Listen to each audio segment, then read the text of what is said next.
Hello, and welcome to the Mystic Order of the Sacred Circle. And I am once again heading out on my nightly, and it is just after 6 o'clock, and the crossroads between sunrise and sunset is at 6:36 today. So I've got a decent amount of time to get to the woods. Plenty of time to get there. It's a little chilly. I have no idea what the temperature is. I could look. I do have my phone in my back pocket because Michelle insists that I carry it with me now when I go out on my walks. But I don't care. I don't know what the temperature is, but it's chilly. It's chilly. I do have my gloves with me. Although I haven't put them on, I might have to. So we'll just do my nightly, and if anything interesting happens, I have the camera that has a full battery that should last, and I'll film it and make a video out of it. So I quickly got my gloves on and checked. It says it's 33, but the wind is chilly. So chat a little bit. For some reason, well, okay. So I have some stitches in my gums because I just had a tooth pulled a couple days ago, and I don't know, it's been 3 or 4 days maybe since I had that tooth pulled, somewhere around there. But anyway, my tongue goes into that empty space there every once in a while, and I can feel the stitches, and the stitches aren't really necessary at this point. I'm not sure why they even put it in there, but I'll tell you the story, overall story here in a second. But anyway, I got stitches in there, and my tongue keeps touching it. And I thought today I'd have the brilliant idea, because they're not really necessary at this point. They're supposed to just degrade and disappear. So I got me a little pair of tweezer type scissors, some alcohol, and a mirror. And I was going into the bathroom. I was going to cut the stitches out and just pull them out myself, right? The doctor said not to worry about it. The dentist said not to worry about it. They'll degrade and it's not a big deal.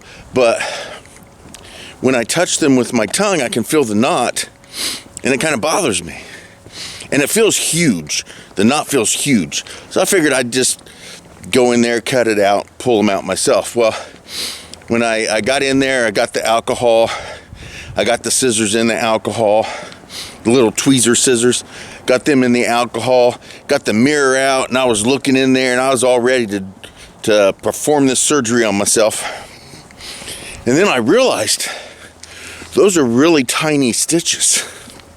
I mean, like tiny. There's no way I'm going to get those scissors in there and grab those and cut them and pull them out. It just ain't going to happen. But touching it with my tongue, if the knot feels like that big, right? When actually it's just like super, super small. So that's an issue right now. So I guess I'll talk about the tooth here real quick. So it's probably 6-7 months back. Again, I'm horrible with time, but it's been a while back. I broke 2 of my teeth, one on the left side, one on the right side. I mean, just crushed them. I don't know how I did it.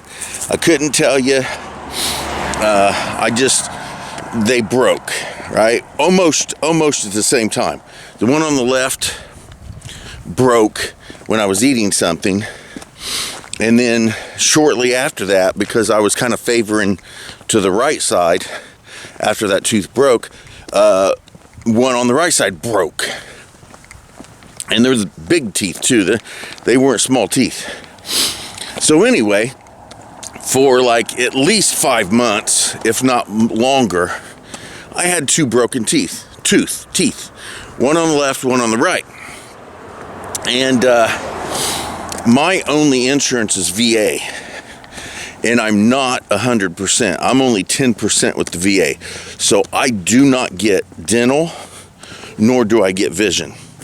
So no insurance, no dental insurance, right? I don't have any dental insurance. and I've got 2 broken teeth. What am I going to do, right? Well, I'll tell you what I'm going to do, because I have difficulty saving money for stuff like that. I'm going to suck it up and drive on. So that's what I did. Now, we jump a couple months back, and the one on the left that was broke really started hurting. It got infected. It just started hurting. It hurt so bad that I couldn't sleep at night. It was like 24/7 pain. It was ridiculous. So I had to get to a dentist. There was just no way around it at that point. But I didn't have any money. So I did end up getting to a dentist, but I had to pay for it out of pocket. Well, I don't have that kind of money. So I had to get financing to get my tooth pulled. One tooth cost me $700 freaking to get pulled. One fucking tooth. Anyway, I was in such pain and agony that I said I wasn't thinking clearly. I said no. I said screw it, I'll suffer through the pain. But Michelle wasn't going to suffer through my pain, and so we went ahead and did it. So I got this tooth pulled over here, and now I got a $700 bill that I got to pay. Anyway, just a few days ago, this one on the right side started hurting just like the one on the left. And I recognized it immediately. So I'm like, oh, dude, I got to get this taken care of. But since the first tooth, I ended up getting insurance for dental insurance. And with that, I started looking for dentists, but no dentist would take the insurance that I got. I went to, I don't know, anywhere from 5 to 7 different dentist offices trying to find somebody that accepted the insurance. Nobody did. I finally found somebody that would. So what happened was I was driving down the road, and there was a dentist office, and I said, oh, I'm just going to go in there and see if they accept it. And they said, yeah, we accept it. And I'm like, oh, cool. I said, I need to make an appointment. And they said, well, what's wrong? What do you need done? I said, I got a broken tooth. It needs to be pulled. And she started playing on the computer. Then she turned around and she looked at the other assistant, and that assistant kind of nodded like that. And then she turned around to me and said, well, we just had a cancellation.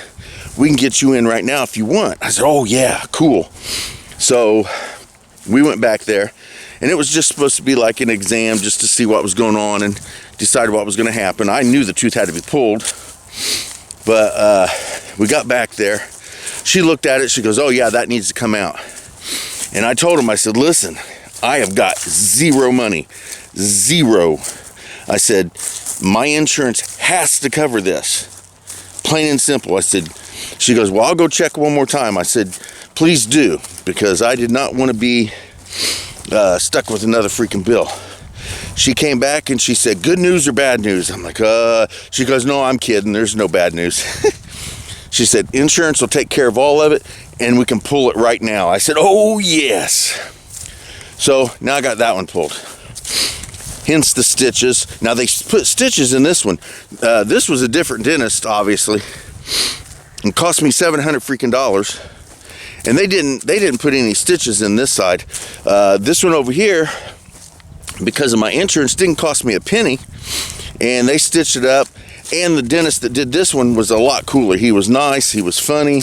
We had it was the most entertaining dentist office visit I'd ever had in my life. So anyway, that doesn't really pertain to anything. I mean, it does kind of, but you know, there's no reason to get into anything like that. It's just a story, I guess. I'm blessed. We'll put it that way. I'm blessed. So we are at the park. So I'm going to take a picture real quick. Oh, geese.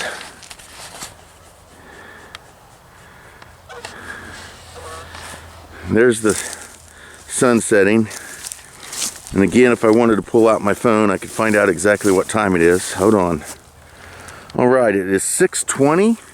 And as I said, the sun is officially setting at 6:37, I think I said. I think it's 6:37.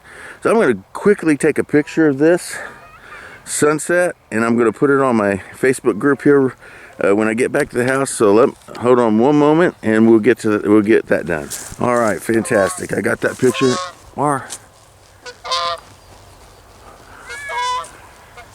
Fantastic. All right, so we are headed to these small woods where I will stand just outside of the woods and do somewhat of an invocation before I go in, and I will do my protection and cleansing, and then I will make my way to where I do my affirmations, and then I will continue to walk through the woods to finish up my entire ritual.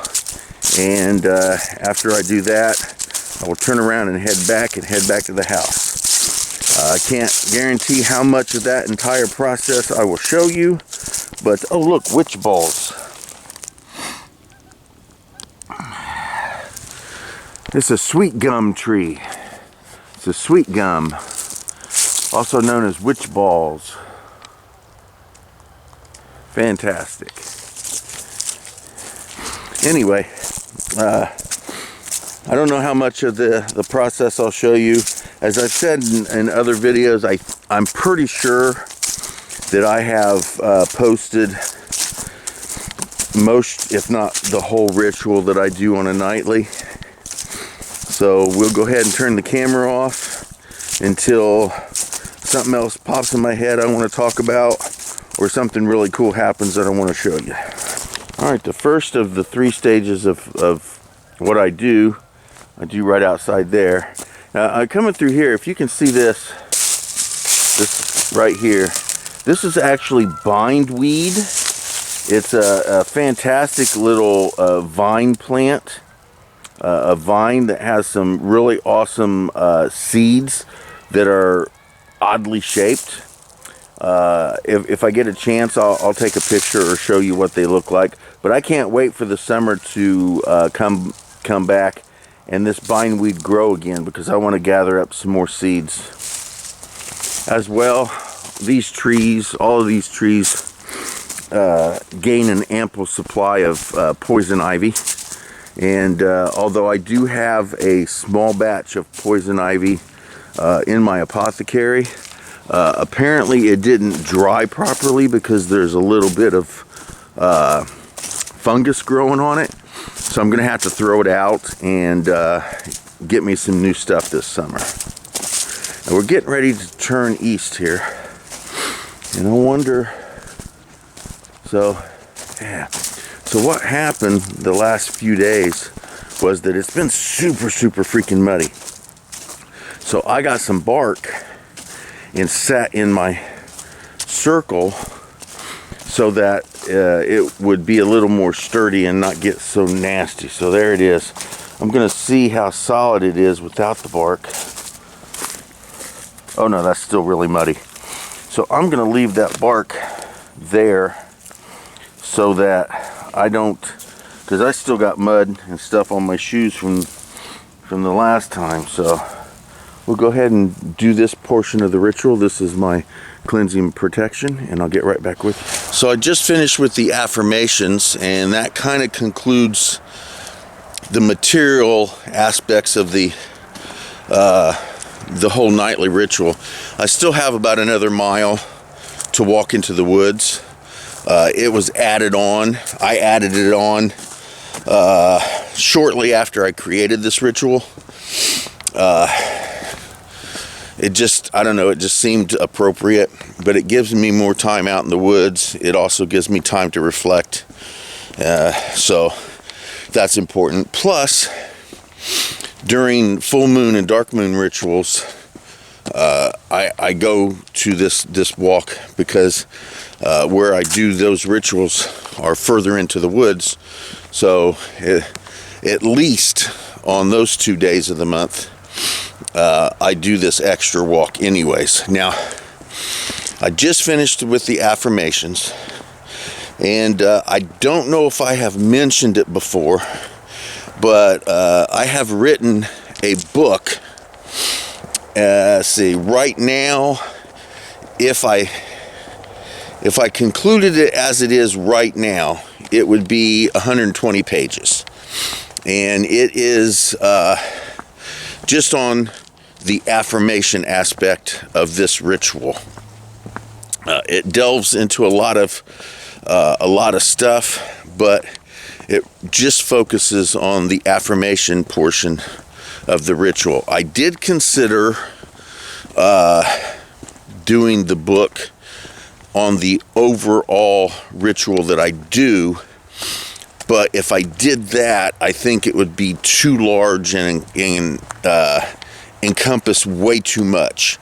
So I had decided I was just going to do it on just one aspect of it, and the affirmation part was the first one that popped into my head. So although I may later on do a couple more books to encompass the overall ritual, they will be done in separate, they'll have to be done in separate books. It'll just be too much to try to do in a single book. The affirmations that I do, as I said, is right now, as a first draft, a finished first draft that could be publishable if I left it this way, is 120 pages just for the affirmations. So it does go into some detail. It does go into some detail about the whole aspect of it. I have not got it published yet. I still haven't decided whether or not it's finished or whether I want to do more. I believe that I think that I'm going to leave it as it is at 120 pages, and that'll be that. That'll be the book. I have tried to find. I have not attempted to send this to a publishing company and have them publish it. I just don't feel like doing that. I did write a sci-fi book 20 some years ago, and I did attempt to get that published, and I did not get good results, and I just don't want to put myself through that again. I'm going to self-publish it or go through, like an internet publishing company or something like that. But I'll basically do all the work myself, other than actually printing it. But it is right now an acceptable actual book that I could get printed now. Unfortunately, to publish your own book in that way, like an actual physical book, I want an actual physical book. I just don't want to put it on the internet as a ebook or anything like that. Now, it can become an ebook, but I want it to be a physical actual book first. And that's going to be kind of expensive to get done. So that may take a little while to do, but it is going to happen. So I don't know if I've mentioned that to everybody or not, but I do have, hopefully this year, I will have my first book published and out, and hopefully it does well enough that I am encouraged to continue to write and do a few more. There's plenty of topics I could write on, and I would like to continue and make this, the one that I have done, the affirmation book, make it a series so that I can do maybe 2 other books that encompass my entire nightly ritual.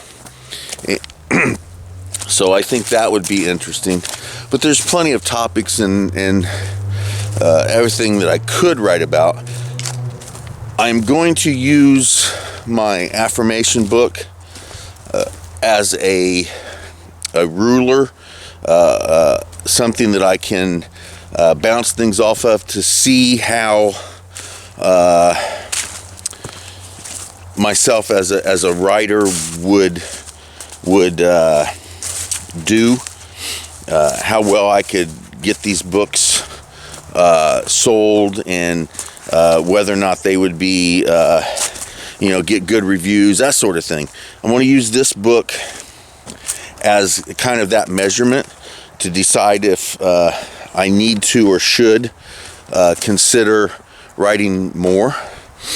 I write plenty, but I don't organize it in a manner that would be readable by others. Even when I do notes for, so I teach a pagan class at my local prison. I'm a volunteer.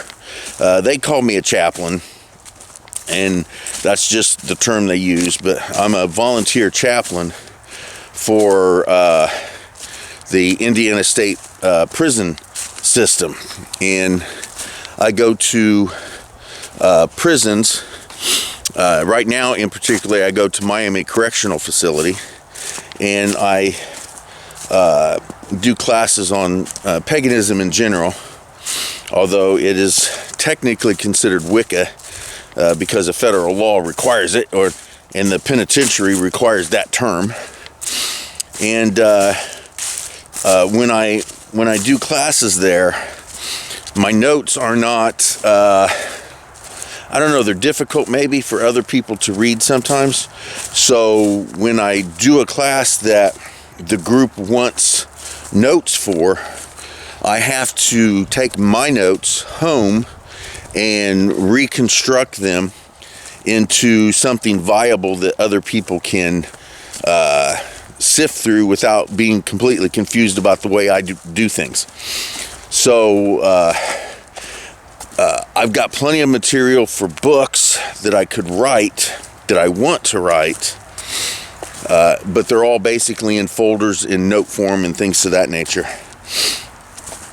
And I'm going to use this affirmation book as kind of a guideline to tell me whether or not that might be something I would want to pursue further and maybe expand on, or if not, then my first published book may be my last published book, but it'll happen.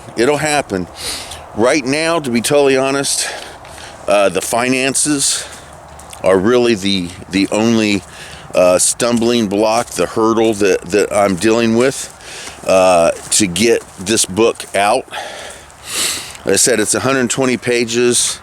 I'm not sure how much. It's expensive. Honestly, look at some of these self-publishing companies that do this stuff.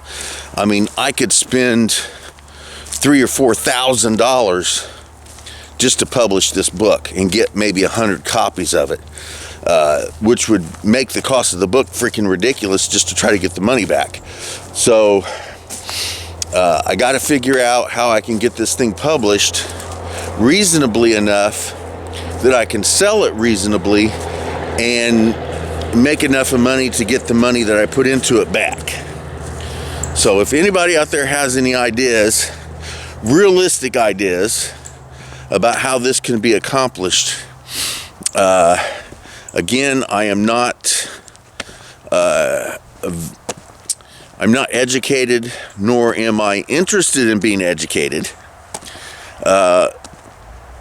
too much on the workings of the internet and that sort of thing. So there's a hurdle for me as well, because I have problems with accepting modern society, and instead of getting it published by a company that does all the work, I would have to go through an internet process, and that's a lot more expensive to get a book published that way. But that may be the only way I can do it. I don't know. So anyway, right now that's about that. So we finished my walk, and I am headed back. And again, I will get off here unless something interesting pops into my head. I think we'll be done for the night.